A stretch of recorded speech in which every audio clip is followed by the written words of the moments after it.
Bonjour à tous. Si tu es un prof de musique et que comme moi tu aimerais pouvoir consacrer un petit peu plus de temps à l'évaluation de la pratique vocale en classe, alors peut-être que cette vidéo va t'intéresser. Alors tout d'abord, je ne remets absolument pas en question l'intérêt d'une pratique collective en classe, même si très souvent je me suis senti assez frustré de ne pas avoir le temps d'accompagner mieux certains de mes élèves et en particulier ceux qui en ont le plus besoin. Il paraît même qu'il y a des profs de musique qui ont plus de 500 élèves.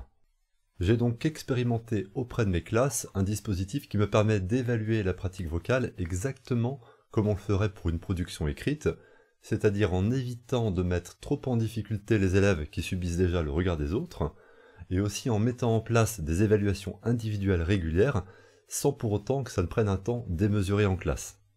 Parce que vous ne voyez vos élèves qu'une heure par semaine. Mais comment vous faites? Je vais donc vous présenter le logiciel Studio Vocal, qui permet de contourner certaines de ces contraintes vécues en classe, simplement en venant transférer une partie du temps de l'évaluation en dehors du temps de cours. Alors premièrement, c'est un logiciel d'enregistrement multipiste qui peut enregistrer jusqu'à 8 micros indépendamment. Et deuxièmement, c'est un générateur d'appréciation qui est entièrement personnalisable et surtout très rapide à prendre en main. Et bien sûr, ces deux modules peuvent être utilisés indépendamment l'un de l'autre. Eh bien, contrairement à ce qu'on pourrait imaginer, ça ne demande pas tant de temps que ça. Concrètement, l'idée derrière ce programme, c'était de pouvoir faire un retour écrit à chaque élève d'une classe, grosso modo sur le temps d'une récréation, ou en tout cas, disons, d'une grosse récréation. Alors, présenté comme ça peut paraître un peu ambitieux, mais après l'avoir expérimenté depuis près d'un an, ça fonctionne plutôt bien, et on se rend même vite compte qu'il n'est pas nécessaire de réécouter entièrement l'enregistrement d'un élève, pour avoir déjà beaucoup de choses à lui dire. Et d'ailleurs, en général, un ou deux passages bien choisis suffisent largement. Pour commencer, nous cliquons sur l'icône de Studio Vocal pour démarrer l'application. Sur ce premier écran, et comme il s'agit de notre premier démarrage, nous allons créer notre liste d'élèves. Une fois que nous sommes ici, nous allons travailler à partir de Pronote. Pour ça, je lance Pronote, et dans l'onglet Ressources, Élèves, j'ai accès à l'ensemble de mes élèves, et on n'oublie pas dans la liste ici de bien cocher classe et ensuite tous mes élèves. On va ensuite cliquer sur ce bouton qui permet de copier la liste au format CSV. On peut à présent refermer Pronote, et nous allons coller la liste directement dans Studio Vocal. On clique sur Import, nous faisons coller, on peut fermer la fenêtre, et enfin cliquer sur Conversion. La liste d'élèves est maintenant prête, je peux fermer cette fenêtre et nous allons commencer à travailler avec Studio Vocal. Tout d'abord, l'onglet Studio va nous demander de charger la liste d'élèves, celle que nous venons de créer. Je charge le fichier et nous voyons que dans le menu à droite, la liste d'élèves apparaît normalement par classe. Deuxième étape, nous allons choisir le dossier dans lequel nous travaillons. Il s'agit du dossier dans lequel les fichiers son seront enregistrés. Alors vous allez voir que j'ai déjà prévu un sous-dossier par classe, on va travailler par exemple avec les 3e 4. Maintenant que j'ai sélectionné ma liste d'élèves et mon dossier d'enregistrement, nous voyons que ces deux fonctions sont accessibles, celle de l'enregistrement en direct si on a en classe un équipement permettant d'enregistrer simultanément plusieurs élèves, ainsi que la fonction de session virtuelle qui permet de recréer l'équivalent d'un enregistrement à partir d'enregistrements que vos élèves ont pu réaliser depuis chez eux par exemple. Nous commençons par l'exemple d'un enregistrement en direct. On va sélectionner nos élèves dans la liste et on leur attribue à chacun le numéro d'un micro. Alors pensez à bien numéroter vos micros pour éviter les confusions et les inversions. À présent, je peux lancer l'enregistrement et demander aux élèves de chanter.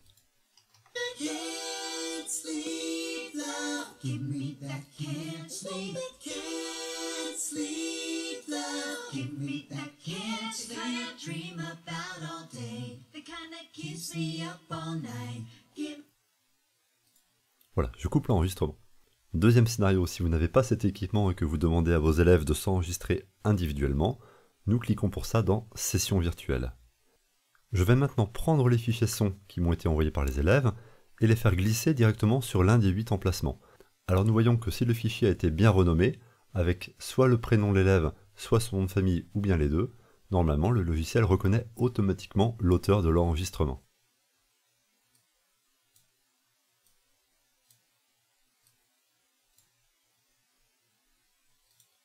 Voilà, je peux maintenant fermer cette fenêtre et ma session virtuelle a bien été créée. Dernière étape, nous allons dans l'onglet Évaluation où nous allons retrouver nos 2 sessions. La session qui a été enregistrée en temps réel, vous voyez ici à 17h12 et 40 secondes, et la session virtuelle à 17h13 et 58 secondes. Comme dans n'importe quel logiciel de musique, on peut mettre certaines pistes en solo ou en muet, de façon à pouvoir écouter nos élèves individuellement lorsque c'est nécessaire. Pour déclencher la lecture, on positionne la table de lecture à l'endroit souhaité et on appuie sur espace. On l'écoute en solo.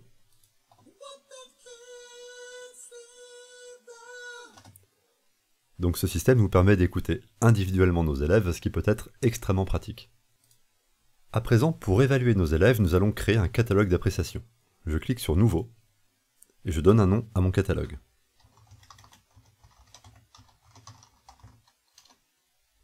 Le principe est le suivant, il suffit de cliquer sur une bribe d'appréciation pour que celle-ci apparaisse directement dans cet espace de saisie qui nous permet d'ailleurs de personnaliser manuellement l'appréciation.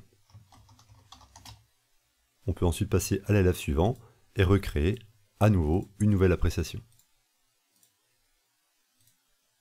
L'intérêt de ce dispositif, c'est que vous allez bien sûr pouvoir personnaliser les appréciations.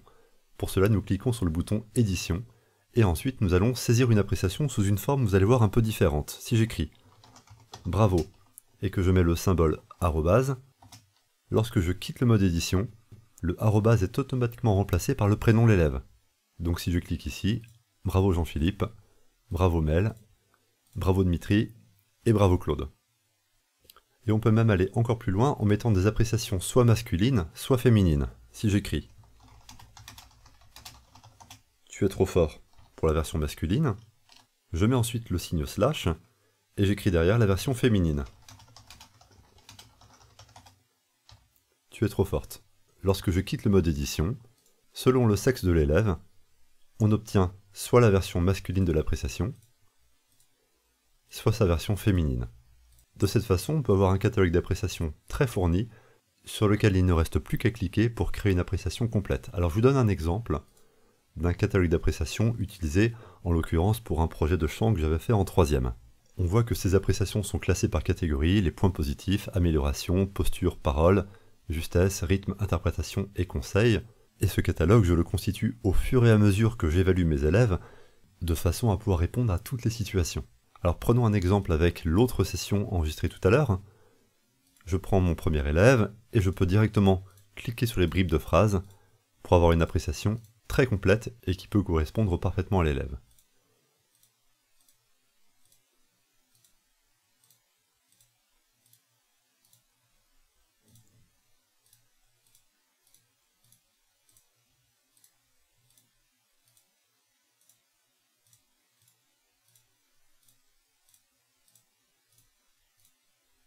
Et bien sûr, on peut toujours éditer manuellement nos appréciations. Pour terminer, il est temps de rendre ces évaluations à nos élèves et pour ça nous cliquons sur l'onglet Export. Nous retrouvons ici nos 2 sessions d'enregistrement. Et pour les sélectionner ensemble, on maintient la touche Shift du clavier enfoncé et on clique sur la première puis sur la deuxième. Ensuite, nous allons sur Export HTML, toutes les appréciations vont être compilées dans un seul fichier. Et pour ouvrir ce fichier, nous cliquons sur Ouvrir le dernier export. Nous retrouvons donc toutes nos appréciations et il ne nous reste plus qu'à imprimer ce document pour pouvoir le transmettre directement aux élèves.